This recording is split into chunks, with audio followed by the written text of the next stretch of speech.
اللہ انصاف اور احسان کرنے اور رشتہ داروں کو خرچ سے مدد دینے کا حکم دیتا ہے، اور بے حیائی اور نامعقول کاموں سے اور سرکشی سے منع کرتا ہے، اور تمہیں نصیحت کرتا ہے تاکہ تم یاد رکھو۔ اور جب اللہ سے عہد کرو تو اس کو پورا کرو، اور جب پکی قسمیں کھاؤ تو ان کو مت توڑو کہ تم اللہ کو اپنا ضامن مقرر کر چکے ہو، اور جو کچھ تم کرتے ہو اللہ اس کو جانتا ہے۔ اور اس عورت کی طرح نہ ہونا جس نے محنت سے تو سود کاتا پھر اس کو توڑ کر ٹکڑے ٹکڑے کر ڈالا، کہ تم اپنی قسموں کو آپس میں اس بات کا ذریعہ بنانے لگو کہ ایک گروہ دوسرے گروہ سے زیادہ غالب رہے۔ بات یہ ہے کہ اللہ تمہیں اس سے آزماتا ہے،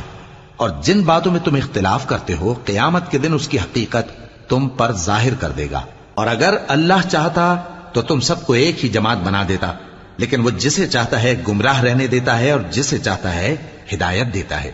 اور جو عمل تم کرتے ہو اس دن ان کے بارے میں تم سے